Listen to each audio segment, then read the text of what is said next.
beginning. So the blind bands, we're looking at Wild Soul, Creeper the Forest, Nymphora, and Jerizaiah. So I believe Team Kierk banning the same heroes, but Nymphora, Jerizaiah going out there. But look at that lock fade first, this time by Team Kierk, actually. Yeah, they want the fade this time. And there's the Pebbles and Tempest, actually. So some similar locks, of course. Tempest was a little bit different one.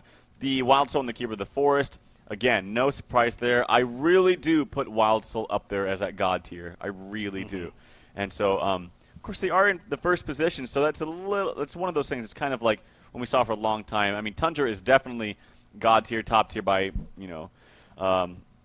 by any word, but it's still not picked up that much anymore. Things like Wild Soul are picked up so much more frequently, and I think it's a hero that will get banned or picked first every single time. Yeah, it's something that we haven't seen a lot lately in the competitive scene. So, Devour going to be locked here, coming out from Team Kierk with one of their two locks, or final locks even, for this phase. So, of course, they locked Fade first, not Devour, Pebbles, and Tempest, as you mentioned, from our Hellborn team. Devour, though, I do wonder a little bit if that is kind of a serious lock possibility. I want to say Mookie's, maybe Angry Devo, Misery. Misery is actually a fantastic Devour player, probably one of the best. Really? Yeah, he plays a really solid Devourer.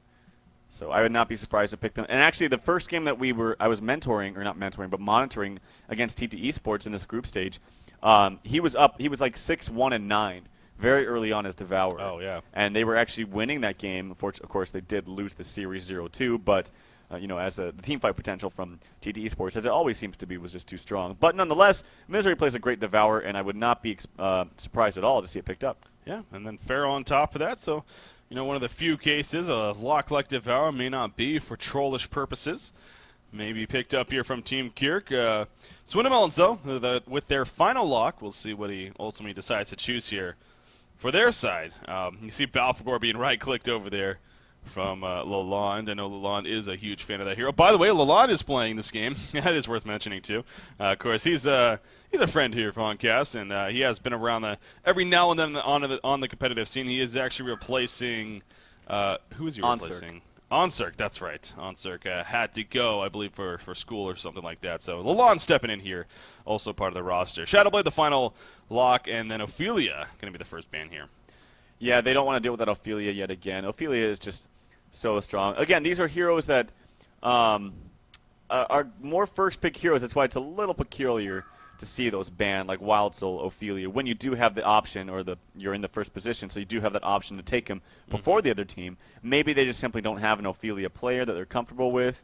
Maybe they don't have a comfortable Wild Soul player. That's the only thing I can think of. But when you're at this level, we talked about this before, you really need to have your players be available to play any hero. Yeah. So that's unfortunate if that's the case, but we don't know for sure. Yeah. Mage Bane, Warbeast, Dark Lady going to be the follow-up bans here. And actually, Swindamelons DCing. Okay, that looks like just a quick restart, so it was on purpose. So one more ban ready to go here for both of these sides. And then, of course, we enter the all-important picking phase here of the lockpick mode. Man, there's so many heroes on that board when you really look at it. He's trying to... What's that? Oh, it's funny. He was trying to click on a dragon. Oh, okay. Wants to ban Draconis, but it ain't working apparently. So see a ban on Torture. I wonder if he's just gonna say Draconis and just ban something like Dampier or something like that. But hey, Dampier's awesome. I don't know why I said that. Blitz. How about Blitz? Blitz is better. Oh, come on now. Nomad.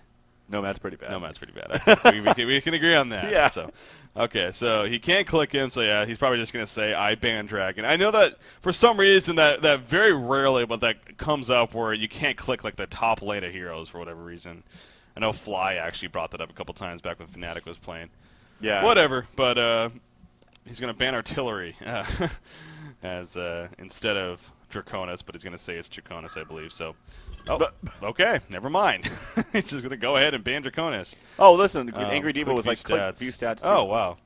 How about that? He knows how to fix problems. All right. There you go. Quick fix. How about that?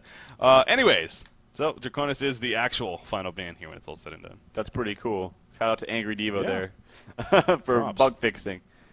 Misery does have the first pick here. Let's see what's available. There's a Tundra There's that Silhouette. There's also that Monkey King. There's a lot of different things. There's also great supports being a Luna and Glacius. Let's look at the jungle. Tempest is the only one I think available. He has a lot. Nope, there's a Parasite as well. So there is some jungle. And they do go with that hard carry Silhouette. The other ones available are really only maybe Forsaken Archer. And I don't think Swindlemelons has a problem taking Forsaken Archer. I've seen him pick it a number of times, so I don't think he'll pass that one up. But we'll have to wait and see. Tundra is definitely on the board. I would not be surprised. But they're going to go with the Glacius Bubbles. So they have that strong Suicide yet again. Probably going to be played by Skyzo. And then they have that strong laning support being Glacius. Yeah, and you did see Kezo yet again right-clicking Tremble. He obviously just says he loves playing the hero, and as we said earlier, must have a pretty high success rate on top of that. So that could also be a possibility, as it was last game. Obviously, that was more their carry potential hero. So Silhouette, though, obviously that is the hard carry over here for Team Cookies. We'll see now how they follow it up. Probably not going to be Scout. That would be a little bit odd, but at the same time would be pretty awesome seeing Scout. It's going to be Magmus Plague Rider, though, as the final two pickups here for Team Kierk. So strong pickups indeed for themselves. There is a possibility that this could be a support Magmus, which I know you stress not a huge fan of, but we'll see how it finishes in the end. I don't know if it's going to be support Magmus. I think it's going to be like a Magmus Plague Rider dual lane, long lane. That's what I'm expecting.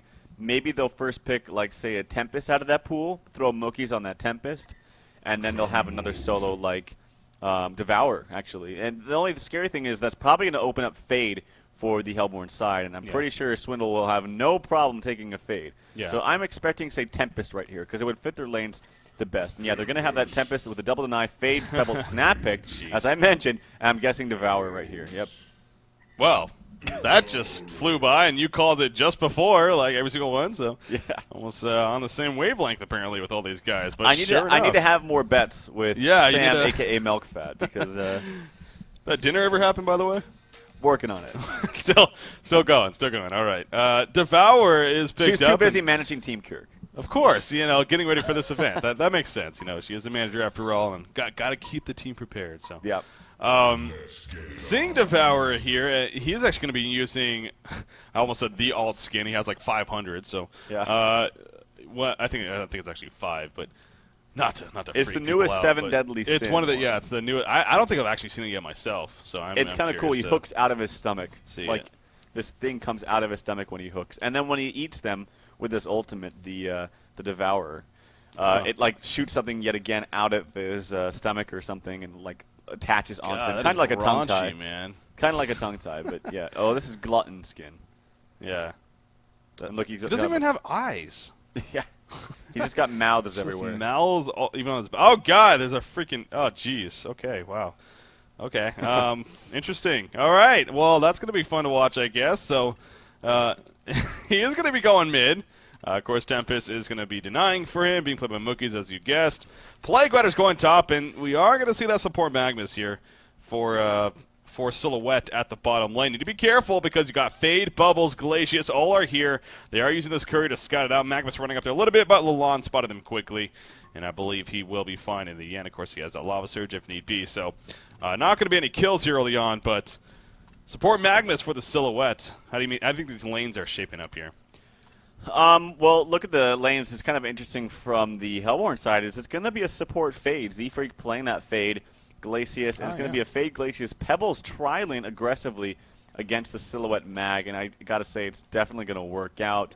What they're going to really have to do is transition. Honestly, they're going to have to transition Magmus top and have him start farming in this lane into a Plague Mag lane. Put this Silhouette against 3. Yes, it's horrible, but we've seen time and time again, despite there being a hard carry against a tri-lane, he or she will eventually find that farm somewhere. And so as long as you're utilizing the rest of the map, say you're winning mid lane, you're winning top, and you have a jungler, that's basically winning, 3 lanes to 1. Yeah, I mean, you get your Devo some decent farm, you get Magmus and early on Portal Key perhaps, and start having him roam around, setting up kills, and before you know it, the map is opened up and Silhouette's free farming later on. So obviously that's the ultimate idea for something like that. But it is going to start out with a 3 versus 2 here, or I guess 3 versus pseudo tri lane. Of course, with the Legion team, Tempest nowhere nearby just yet, but he could start making his way over. But obviously going to be difficult. We'll see. Now they're aware of how the lanes possibly are being set up. Only seeing Pebbles and Glacius so far. Fade is hiding over here off to the side, so maybe not noticing exactly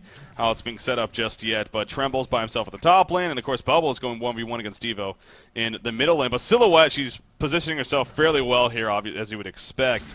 Devour. Oh, what a hook from Devour! Just caught the tail end of that. Unbelievable. Swindlemelons will go down, and Misery picks up the Bloodlust kill. I saw the damage going out, so I quickly went to it, and he hooked where the Shell Surf was going. As soon as Swindlemelons poured it, it hit him and brought him right back. That was excellent timing for Misery right there. I told you, man, this guy knows how to play Devo. Already has his bottle delivered to him. It's a minute 20. He went full starting items with the Shield Hatchet Tango. And, yeah, I mean, this guy knows how to play Devo. I wasn't lying. That was something. I mean, good thing I just got the tail end of that. That was some entertainment right there. So, you're right. I mean, he already has his bottle you mentioned. That's a hell of a start for him. Now, obviously, it's definitely in favor of Devour now, especially after that kill, but what would you expect this matchup to be like in general, Bubbles versus Devour? I actually think Bubbles has the edge. There's a lot of times where even if you have an edge over Devour, it still doesn't matter. If you get that hook, it's like you still get the kill. So even if you're up, say, okay, Soul Stealer versus Devour. This is one that's kind of had in the argument a lot. Actually, Devo was trying to maybe put some pressure onto this Bubbles as the Tempest there. He picks up the haste rune, gets the stun. He's going to Shell Surf out, but it's not going to be in time. Too much damage from that hook. The stun in the midst of it all. It is only level 1 stun, but it doesn't matter. It gets another kill on the Swindlemelon, so a great start coming out for Misery. But this matchup, I definitely think Bubbles wins because he can just pound auto attacks over and over, and he always has an escape mechanism. The problem is when you use that Shell Surf for CS, and then it keeps you open. See right there? It doesn't matter so much because he just poured it in, but now he doesn't have that Shell Surf, and he actually would be in a little bit of trouble if he took it a little bit more damage. Yeah. Yeah, interesting stuff indeed. Oh, top lane, actually Plague Rider taking some pressure here, but Trent